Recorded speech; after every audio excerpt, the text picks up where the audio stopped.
Et salut à tous et bienvenue sur cette présentation. Alors cette nuit on avait la Video Games Award et ils ont révélé le trailer de Space Marine numéro 2.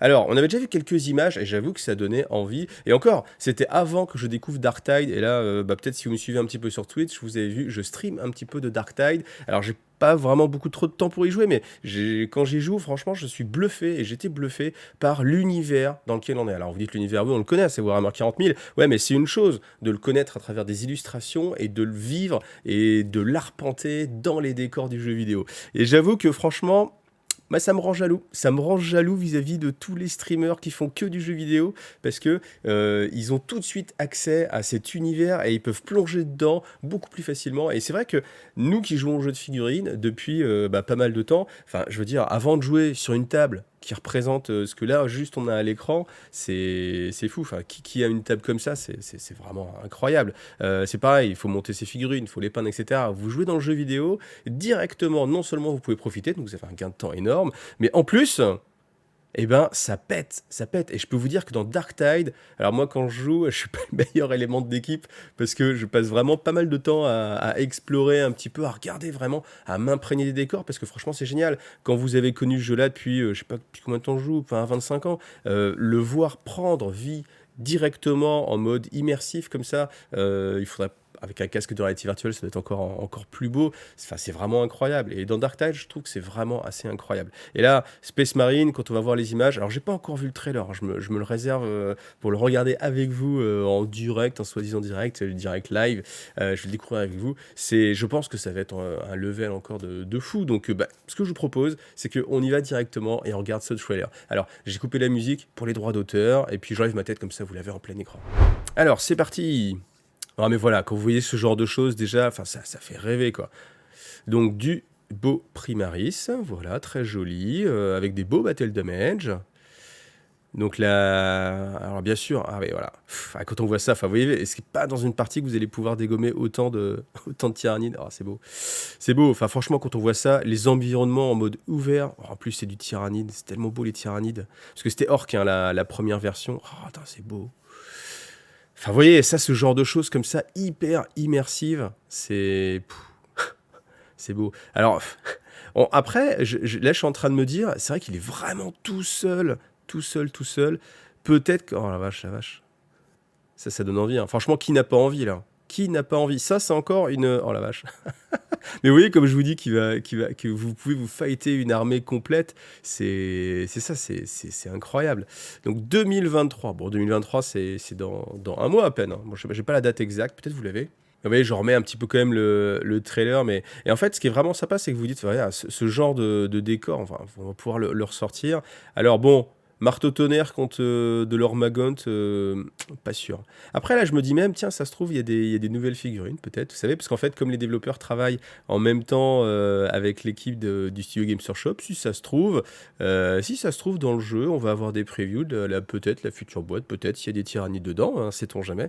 Donc on peut regarder comme ça les guerriers tyrannides, on peut essayer de voir un petit peu s'ils sont différents. Non, je pense qu'ils sont, ils correspondent exactement. Mais vous voyez, ce genre de combat, quand on est dans la vraie vie du jeu, bon bah voilà, il y a quoi? Il y a deux guerriers, pas mal de gaunts, il y a peu de chances quand même que le gars avec son bolter il s'en sorte. Vous voyez, ce que je vous disais aussi, c'est qu'on retrouve vraiment les éléments décor. Là, vous avez le canon, alors je sais plus comment il s'appelle, mais c'est une arme qui est sortie.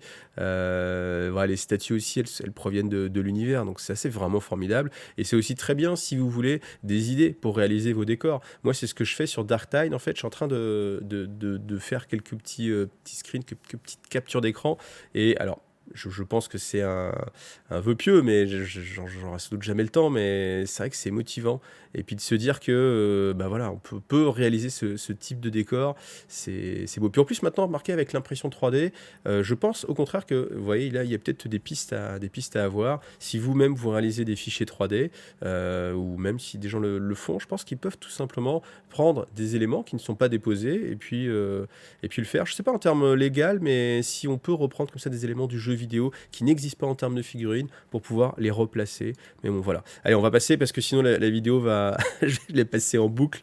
Mais ouais, c'est ça, c'est vraiment beau. Et ce côté, voilà, est très immersif où on peut jouer. Enfin, ça donne vraiment, vraiment envie. Donc le Golden Gates existe encore. Ce truc tyrannide derrière aussi, là, qu'est-ce que c'était? Enfin voilà, ça c'est très beau. Je pense que... Ah ouais, voilà. Vous imaginez, mais là on est vraiment sur le Space Marine. Bon là vraiment, clairement... Par contre, les Hormagons, ils sont un petit peu différents. Peut-être, si ça se trouve, ils seront un petit peu différents de... Voilà. Mais bon, en tout cas, voilà. Je sais pas si vous, ça vous chauffe ou pas. Peut-être que vous préférez rester dans le monde du jeu de figurines. Mais, enfin, clairement, de temps en temps, se faire une petite pause et puis partir comme ça sur le jeu vidéo, c'est assez engageant, c'est assez tentant, on va le dire. Allez, maintenant, on va regarder aussi Blood Bowl numéro 3. Donc, je découvre aussi le trailer avec vous. Alors moi, j'avais joué un tout petit peu, je crois, à la première version aussi. Ou alors c'était déjà la V2. Bon, c'est vrai que c'est Blood Bowl, si vous connaissez, hein, ça n'a jamais été mon jeu, mon jeu préféré. Donc, par contre, en fait, il y a ce côté sympathique là. Voilà. Blood Bowl, en fait, ce que j'aime vraiment dans Blood Bowl, moi, c'est l'univers. Vous voyez, ce côté déconne, c'est vraiment ce qu'il y a de. C'est, je pense, leur jeu chez Games Workshop qui est le plus déconne. Sauf qu'en termes de sensation de jeu, je trouve qu'on s'y retrouve un petit peu moins. Et moi, à chaque fois que je vois les gens jouer leur partie de Blood Bowl, hein, c'est quand même assez stratégique. Hein. On peut pas faire un petit peu n'importe quoi comme là on le voit jeter ces figurines. Alors si, bien sûr, on peut faire des lancers de coéquipiers, hein, mais c'est vrai que c'est assez tactique comme jeu et il y a moins ce sentiment dont on fait un petit peu tout et n'importe quoi. Quoique ça dépend après, hein, ça dépend avec qui vous jouez, je l'entends bien. En tout cas, c'est assez joli. Après, n'ayant pas joué même au-dessus, alors je crois que j'ai vu quelques vidéos hein, du gameplay du 2, mais ça s'arrête là, donc je vais pas pouvoir analyser vraiment toutes les différences. Mais bon, hein, il n'y en a pas que pour 40 000, il faut qu'il y en ait aussi un petit peu pour le Blood Bowl, donc c'est pour ça que je tenais à vous le montrer aussi. Et puis, on va regarder aussi le Dark Tide. Enfin non, c'est pas Dark Tide, comment ça s'appelle? Allez, on y va. Chaos Gate, avec Chaos Gate. Chaos Gate, ça avait l'air sympa aussi, hein. Là, c'était assez stratégique. Bah, c'est pareil. Alors là, c'est un DLC, c'est-à-dire une extension, tout simplement, en téléchargement. Là, alors, je ne sais pas pourquoi, mais j'ai pensé à extension, Curse City. Heureusement que dans les jeux vidéo, ils font pas comme Cursor City, mais bon, là, je blasphème, n'en parlons plus. Nous oublions Curse City. C'est pareil, toujours sans le son pour les droits d'auteur.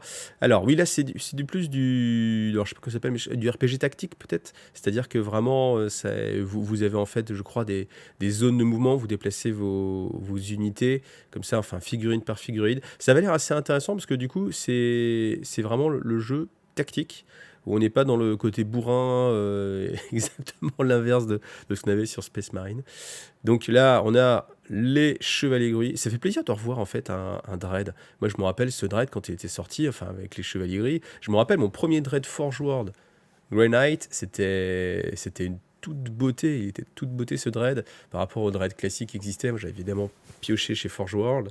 Et là, je trouve que bon, voilà, maintenant avec les Primaris, ça a perdu un peu de leur charme. Donc heureusement qu'il reste les Grey Knight pour avoir un peu comme ça de prestige. Mais c'est vrai que c'est un petit peu vieilli. Hein. En tout cas, les graphismes, vous voyez, on est quand même bien en dessous. Mais je pense que ça... Alors quoique j'allais me dire, oui, ça doit venir du type de jeu, mais au final, je suis pas si certain que ça. Parce que quand on a vu ce qui se passe sur Space Marine, je veux dire, animé 200 Gaunt, qui sont assez jolis, dans des décors vraiment très jolis. Là, c'est vrai que ça fait un peu plus cartoonesque. Après, vous me direz, ça se rapproche peut-être plus du jeu qu'on pratique hein, aussi. Hein. Donc c'est peut-être ça l'idée. Voilà, donc ça fait 3 jeux vidéo qui vont sortir, 3 raisons de plus de ne pas peindre ses figurines et de ne pas attaquer sa pile au trésor.